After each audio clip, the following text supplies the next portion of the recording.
Good morning children and dear parents. LKG class Hindi में आप सबों का स्वागत है।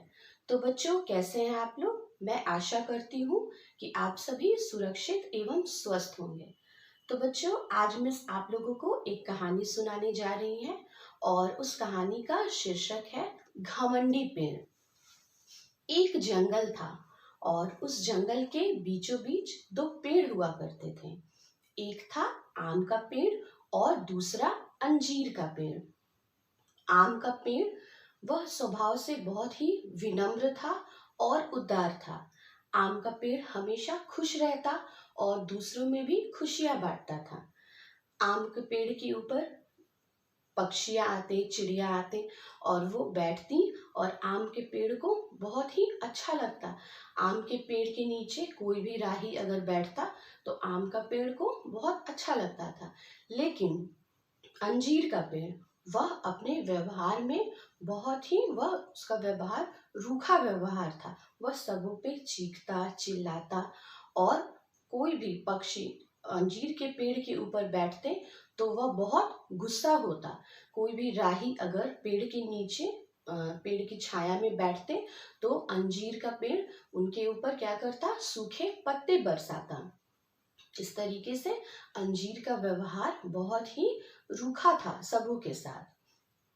कुछ दिन बीतते गए और कुछ दिनों के बाद कुछ मधुमक्खियां अब जंगल में प्रवेश करते हैं और वह पेड़ ढूंढते हैं कि एक अच्छा सा पेड़ ढूंढते हैं अपना छत्ता लगाने के लिए। तभी उनकी नजर अंजीर के पेड़ के ऊपर जाती है और वह सोचते हैं कि यह पेड़ बहुत ही अच्छा रहेगा हमें छत्ता लगाने के लिए।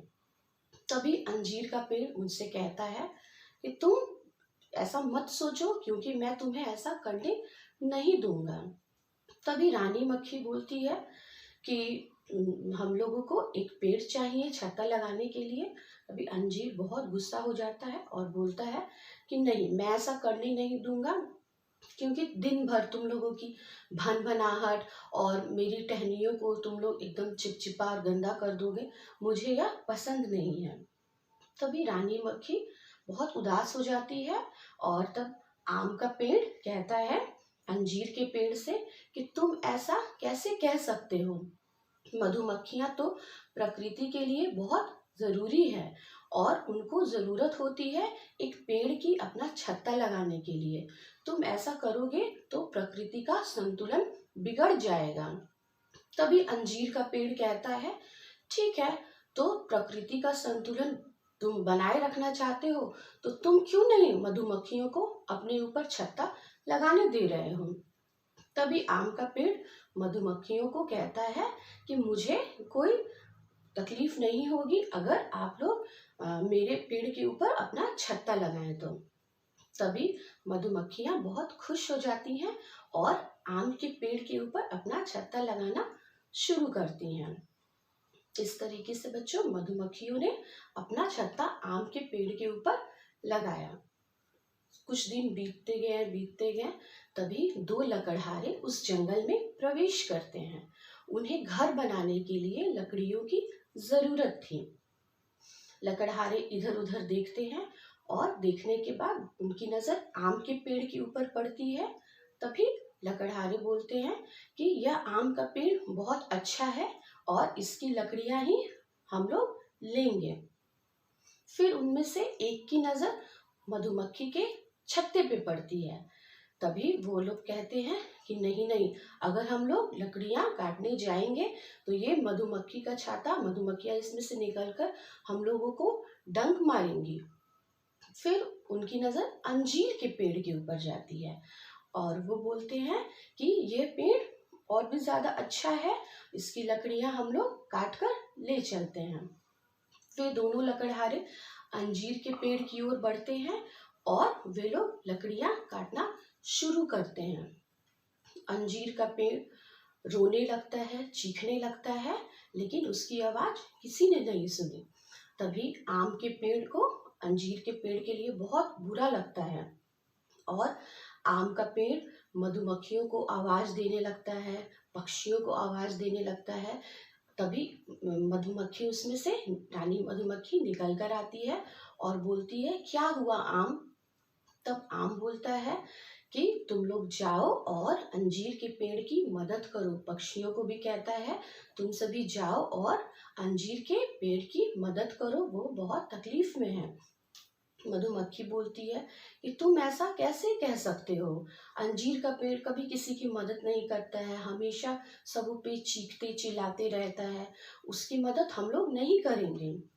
तभी आम बोलता है कि तुम ऐसा कैसे कह सकती हो? अंजीर के पेड़ ने आज तक जो सबों के साथ किया है, हम लोग भी अगर उसके साथ वही करेंगे तो हम लोग भी तो उसके जैसे ही बन जाएंगे। तो मधुमक्खी बोलती है कि तुम सही कह रहे हो, हम लोगों को अंजीर के पेड़ की मदद करनी चाहिए। वे सारी मक्खियों को आवाज लगाती है और सारी मधुमक्खियां अपने छत्ते से निकलकर बाहर आती हैं। तभी रानी मधुमक्खी कहती है कि चलो हम लोग अंजीर के पेड़ की मदद करते हैं। और फिर वे मधुमक्खियां जाती हैं दोनों लकड़हारे के पास और उनके कानों के पास, आंखों के पास, चेहरे के पास जाकर के भिन भिनाने लगती हैं, उन्हें डंक मारने लगती हैं। तभी दोनों लकड़हारे लकड़ी काटना छोड़ देते हैं, वे चीखने चिल्लाने लगते हैं, बचाओ बचाओ। और वे दोनों आपस में बातें करते हैं कि यहाँ से चलो, नहीं तो ये मधुमक्खियां हम लोगों को काटेंगी, हम लोगों को डंक मारेंगी। तभी दोनों लकड़हारे वहां सब कुछ छोड़ छाड़ कर भाग जाते हैं। और फिर अंजीर का पेड़ को बहुत शर्म आता है, वो अपने ऊपर बहुत शर्मिंदा होता है कि आज तक मैंने इन लोगों के साथ कैसा व्यवहार किया है, और आज जब मैं मुसीबत में हूँ तो ये सारे सभी आकर के मेरी सहायता कर रहे हैं, मदद कर रहे हैं। तभी वह बहुत अफसोस के साथ मधुमक्खियों को, पक्षियों को, सबों को धन्यवाद करता है, सबों को धन्यवाद देता है।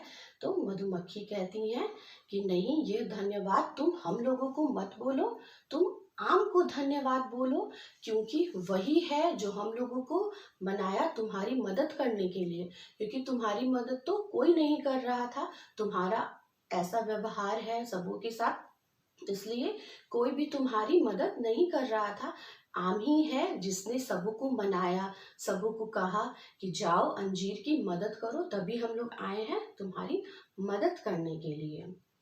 फिर अंजीर का पेड़ आम के पेड़ को धन्यवाद कहता है और वे लोग सभी मित्र बन जाते हैं। आम का पेड़ और अंजीर का पेड़ में दोस्ती हो जाती है बच्चों, और वे दोनों बहुत ही अच्छे मित्र हो जाते हैं। इस तरीके से इस कहानी से बच्चों आप बताइए आपने क्या सीखा है? इस कहानी से बच्चों हमने सीखा है कि कभी भी हम लोगों को अहंकारी, घमंडी नहीं बनना चाहिए। अंजीर का पेड़ क्या था? बहुत ही घमंडी था, उसे बहुत अहंकार था अपने हरे भरे होने पे, ऊंचा होने पे। और आम का पेड़ क्या था? वह बहुत ही विनम्र स्वभाव का था, वह हमेशा मुस्कुराता और सबों को खुश रखता। और अंजीर का पेड़ बहुत ही रूखा व्यवहार करता सबों के साथ, इसलिए जरूरत पड़ने पे कोई भी उसकी मदद नहीं करना चाहता था। तो बच्चों, हम लोगों को कभी भी अहंकारी और घमंडी नहीं बनना है। हम लोगों को हमेशा विनम्र और उदार रहना है, दूसरों की हमेशा मदद करनी है। और हमेशा बच्चों हम लोगों को हर चीज से हम लोग को दोस्ती बनाए रखनी चाहिए, हम लोगों को हमेशा मित्रता रखनी चाहिए, ना कि किसी से भी तुलना करनी चाहिए कि वह छोटा है वह बड़ा है। इस तरीके से बच्चों कभी भी हम लोगों को नहीं करना है। और हम लोगों को हमेशा पेड़ से ये सीख लेनी है ना, ये दो पेड़ से हम लोगों ने क्या सीख लिया कि हमें विनम्र होना चाहिए, ना कि हमें अहंकारी और घमंडी होना चाहिए। धन्यवाद।